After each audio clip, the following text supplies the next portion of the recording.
Hey yo, hammaga salom. Siz bilan oilaviy kanal Rizov Movies va bu Men qidiruvdaman filmining ikkinchi qismi. Bir qiz tirik qolish uchun o'yinda qatnashadi. Bu o'yinda hamma uni o'ldirmoqchi bo'ladi.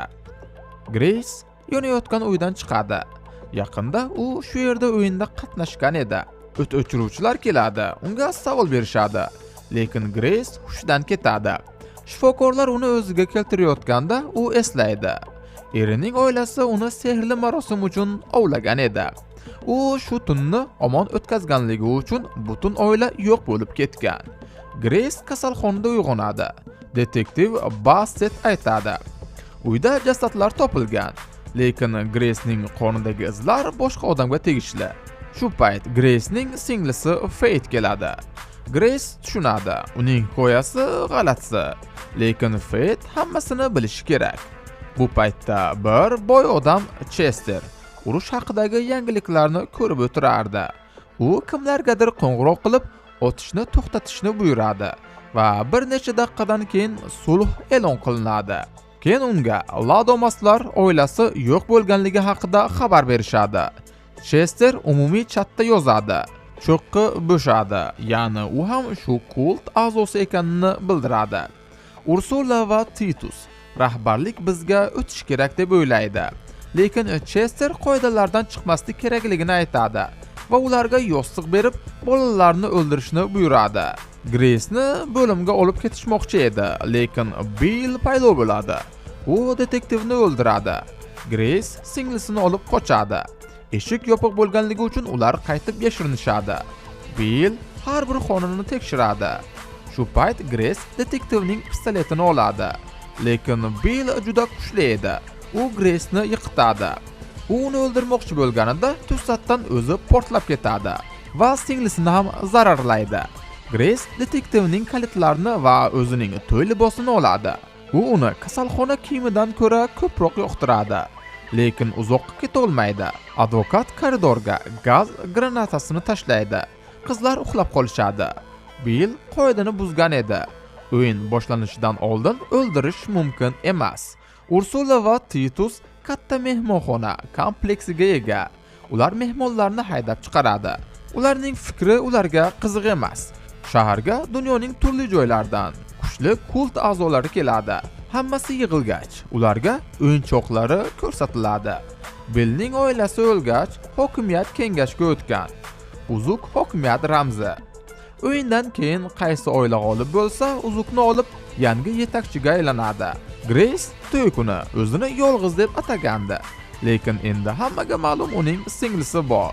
Afsuski, u o'yindan voz kecha olmaydi va yana tirik qolish o'yinida qatnashishi kerak. Faithga zarar yetkazish bilan tahdid qilib, Grace'ni hamkorlikka majbur qilishadi.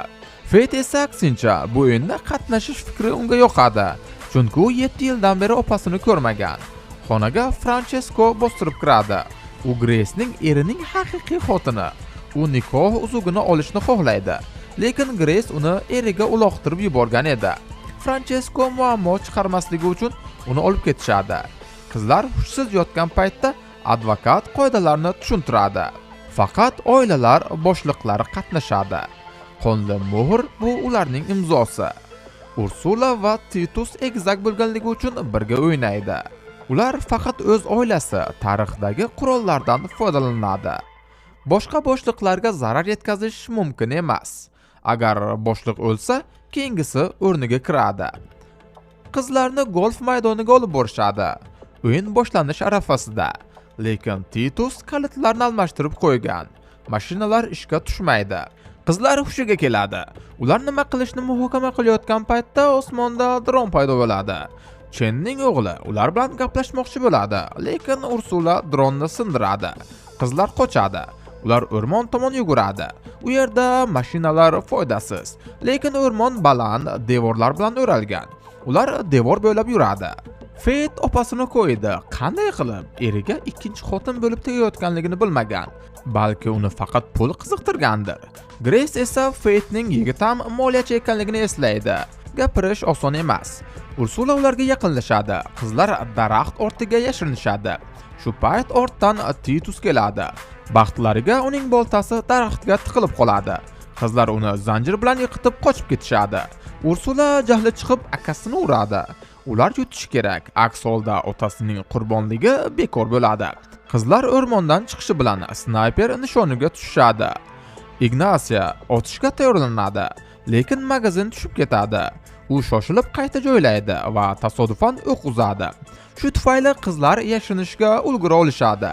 Shu payt boshqa oila a'zolari televizor orqali o'yinni kuzatib turishardi. Kip Ursula va Titusga qizlar qayerda yashiringanligini yozmoqchi bo'ladi, lekin advokat bunga ruxsat bermaydi. Fed balon ichidagi gazni chiqaradi, tutun hamma yoqni qoplaydi. Endi Ignasio o'q ota olmaydi, lekin tuman ichiga viraj kirib keladi. Ignasio tavakkal qilib tumanga o'q uzadi va portlash sodir bo'ladi. Bu qoidabuzarlik bo'lishi mumkin edi, lekin viraj tirik qoladi. Demak, Ignasio hali ham o'yinda. Opa-singillar uyga yugurib borib, yaralarni bog'laydi. Grace aytadi, u Fate'ni to'yga chaqirmoqchi bo'lgan, lekin u bilan bog'lana olmagan. Shu payt xonaga viraj kirib keladi. U yopilayotgan eshikni ko'rib, ularning ortidan boradi. Qizlar zanjirni kesadigan arra topishadi. Endi ular alohida jang qila oladilar. Lapashang viraj qurolni tushirib yuboradi. Fate orqadan urib uni konteynerga yiqitadi. Ular uni ushlab turishadi va mashinaga tiqishadi. Grace tozalash tugmasini bosadi. Viraj o'lgach, Matix o'yinga kirish kerak bo'ladi. Matix qo'rqadi va o'rniga xotinini yetakchi qilishni xohlaydi. Unga bu yoqmasam rozi bo'lishga majbur. Shu payt qizlar politsiyaga qo'ng'iroq qiladi, lekin ular bilishmaydi. Barcha qo'ng'iroqlar Ursulaga yo'naltiriladi. Ularga aytishadi, politsiya kelyapti, darvoza oldiga boringlar. Qizlar Jensen bilan to'qnashadi. U ularni o'ldirmoqchi emas. Uning odamlari bir yo'l topgan. Grace uning o'g'liga turmushga chiqsa, kengashga kiradi va tirik qoladi. Grace so'raydi, keyin nima bo'ladi? Javob aniq. U keyin o'yinlarda ham qatnashadi. Ignasio keladi, lekin Jensen qizlarni himoya qiladi va Grace'dan rozi bo'lishni so'raydi. Aks holda u o'zi uni o'ldiradi. Lekin Grace Jensenni ushlab, qurolni Ignasioga qaratadi. Bu texnik jihatdan Jensenning harakati hisoblanadi va bu qoidabuzarlik. Natijada u va uning o'g'li portlab ketadi. Fate nega rozi bo'lmaganligini so'raydi. Grace aytadi, u begunoh odamlarni o'ldirishni xohlamaydi. Ular yana politsiyaga qo'ng'iroq qiladi. Titus javob beradi, yordam deyarli yetib keldi, lekin qizlar ham anoyi emas. Ular tuzoq qo'yib, Ursula va Titusni qo'lga olishadi. Ulardan darvozani ochishni buyurishadi. Mashina kelib ularni chalg'itadi.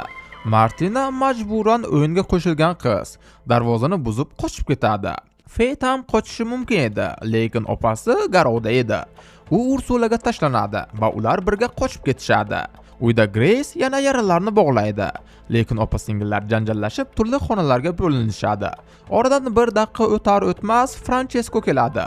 U raketasini ishlatishni bilmaydi va boshqa tarafga otib yuboradi. Jang boshlanadi.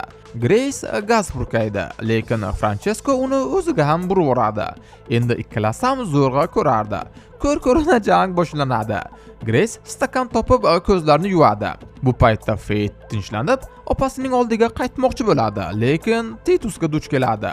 U Grace qayerda ekanligini so'raydi. Fate esa aytmaydi. Titusning esa jahli chiqadi. Jang boshlanadi. Lekin Ursula yugurib kelib, Fate'ni o'ldirmaslikni aytadi.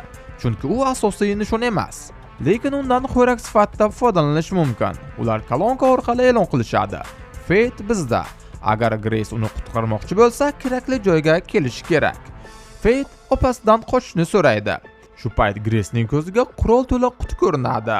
Shunday katta sovg'a bilan u yerga qaytib bormaslik ahmoqlik bo'ladi. Yo'lda uchraganlarni yo'q qila boshlaydi. Flip o'zini g'olib bo'laman deb o'ylab kitobga imzo qo'yadi va qurol olishga yuguradi. Lekin u mo'jizaviy tarzda Grace'ga birorta ham tekkiza olmaydi. Grace oshxonaga kirib, o'qlari tugaganligini tushunadi. U muzlatgichga yashirinmoqchi bo'ladi, lekin Titus Fate'ni o'ldirish bilan tahdid qiladi. Turmush qurish variantini o'ylab, Fate Titusga turmushga chiqishni taklif qiladi. Advokat bu taqiqlanmaganligini tasdiqlaydi.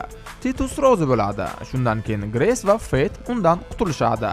Ursula paydo bo'ladi. U Grace'ga achinishini aytadi. Bu o'yinda qatnashishga majbur bo'lganligidan afsusda. u akasidan qo'rqayotganligini va u asta-sekin aqldan ozayotganligini aytib, Grace'ga birlashishni taklif qiladi. Lekin Titus hammasini eshitib turardi. "Endi seni asl qiyofangda ko'rdim", deydi. U Ursulaga hujum qilib uni o'ldiradi. Bu qoidalarga zid emas. Shundan keyin hamma to'yga yo'l oladi. Endi barcha hokimiyat Titusning oilasiga o'tadi. U juda xursand bo'ladi va Grace hujum qilganligini sezmay qoladi. Grace uzukni olib, boshqalarga tiz cho'kishni buyuradi va tashkilotni tark etayotganligini e'lon qiladi. Qoidalarga ko'ra, yangi yetakchi tun tugaguncha uzukni birinchi bo'lib qo'lga kiritgan odam bo'ladi. Atigi 3 daqiqa qolgan. Grace uzukni chuqurga tashlaydi. Hamma pastga sakraydi va u yerda katta jang boshlanadi. Yuqorida faqat opa-singil va advokat qoladi. Oxir-oqibat hamma portlab ketadi. Opa-singillar esa bu la'natlangan joydan chiqib ketishadi.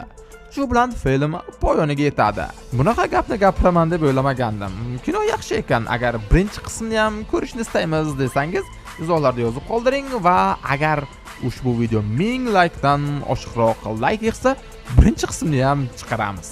YouTube'da pul ishlash sizlar o'ylaganchalik qiyin emas. Misol tariqasida shu kanal 29-iyul kuni pul ishlashni boshlagan va 10 kun davomida $1700 pul ishlashga muvaffaq bo'ldi va ba'zi kunlar hattoki $300 yaqin pul ishlagan. Nastroykasini ko'rishingiz mumkin. Bu kanal AQSh dollariga hisobni ko'rsatmoqda va bir haftada $1300 pul ishlagan. Agar bunaqa ikkita kanal qilib qo'ysangiz, bemalol moliyaviy erkinlikka erisha olasiz. Buni Amerikan YouTube deyshadi. Bunaqa kanal qilib pul ishlash uchun sizni gapirish shart emas. Mikrofon, kamera hatto kerak bo'lmaydi.